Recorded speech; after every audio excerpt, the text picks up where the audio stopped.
Halo guys, Assalamualaikum warahmatullahi wabarakatuh.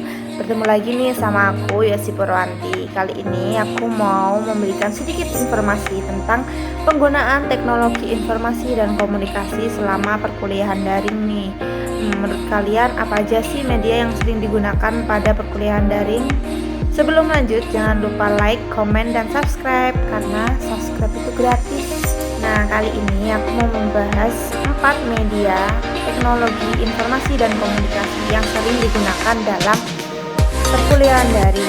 Yang pertama adalah ada Aula Kampus.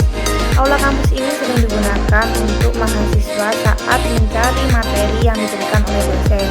Dosen pun dapat mengatur atau memberikan materi-materi yang akan diajarkan pada aula tersebut agar dapat diakses oleh mahasiswanya.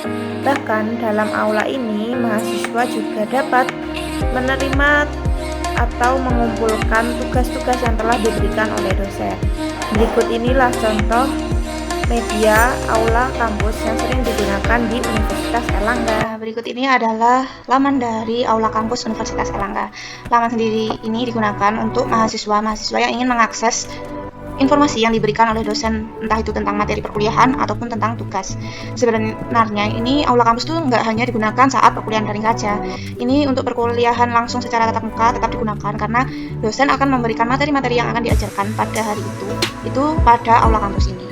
Nah, untuk mengakses layanan yang terdapat pada aula ini, sebelumnya kita harus masuk dulu ke lamannya, yaitu Ganjil 2020 elearning.unair.ac.id. Ini merupakan aula kampus untuk semester 3. Nah, di sini untuk masuki ke fasilitasnya, kita harus memasukkan username dan passwordnya dulu agar dapat mengakses materi yang diberikan oleh dosen. Kita masukkan, habis itu kita masuk.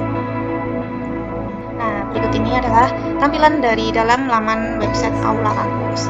Nah, di sini kita dapat lihat bahwa pada bagian bawah terdapat mata kuliah yang kita ambil pada semester ini. Misal kalau saya kan semester 3, jadi ini adalah materi-materi mata kuliah yang saya ambil pada semester 3 ini. Jika saya ingin mengakses materi yang telah diberikan oleh dosen, saya tinggal membukanya.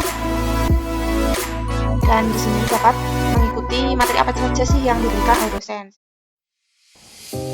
Media komunikasi yang kedua adalah WhatsApp. Kenapa saya menggunakan WhatsApp di sini? Karena menurut saya pribadi penggunaan WhatsApp itu lebih efektif daripada menggunakan Line ataupun Telegram.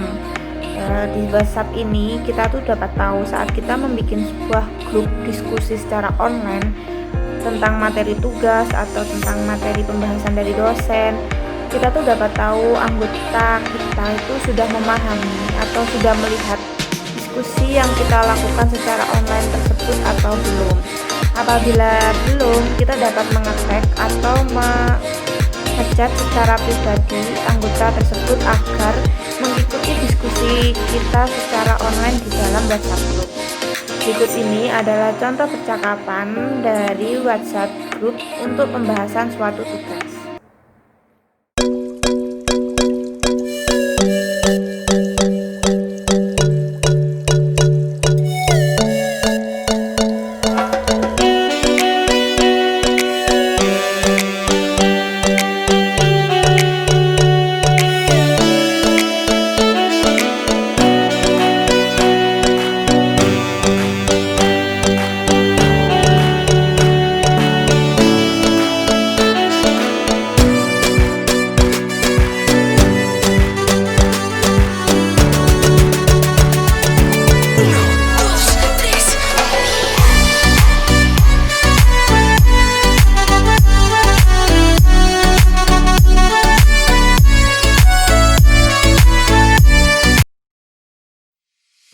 Media yang ketiga adalah Zoom Meeting.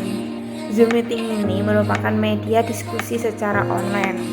Nah, dari Zoom Meeting ini kita dapat melakukan perkuliahan secara daring dan bertatap muka dengan dosen walaupun secara virtual. Bahkan walaupun kita berjarak jauh di tempat-tempat yang berbeda, kita dapat melakukan diskusi secara bersama-sama. Berikut inilah adalah contoh diskusi online yang dilakukan untuk memenuhi tugas atau melakukan diskusi secara online.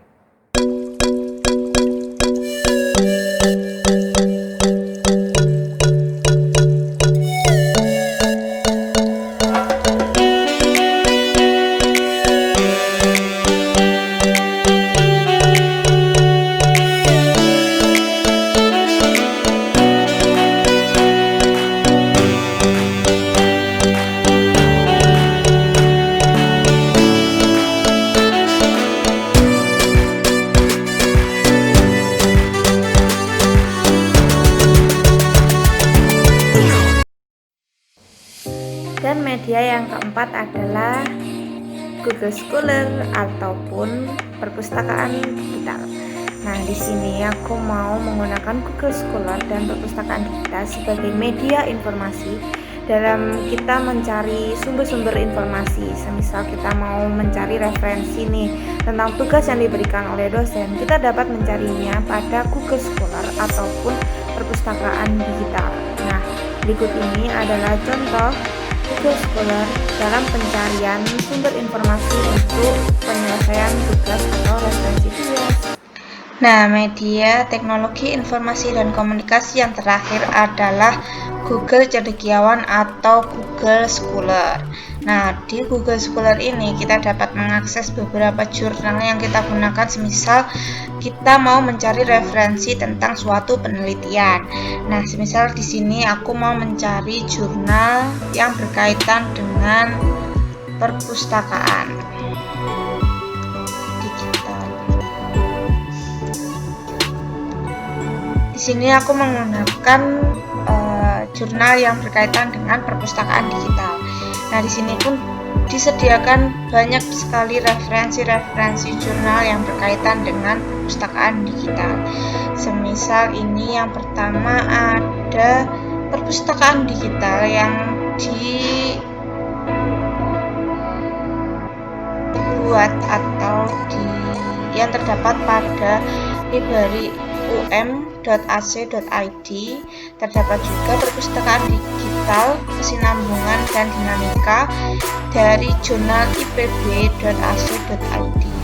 Di sini kita dapat mengakses jurnal-jurnal ini secara gratis untuk memenuhi atau mencari referensi atau teori dalam penelitian yang akan kita lakukan. Dari keempat media tersebut dapat kita simpulkan bahwa walaupun kita melakukan perkuliahan secara online, kita harus dapat memanfaatkan waktu dan fasilitas perkembangan teknologi informasi dan komunikasi. Nah, terima kasih sudah menonton video-video saya. Semoga bermanfaat buat kalian semua dan bye-bye. Assalamualaikum warahmatullahi wabarakatuh.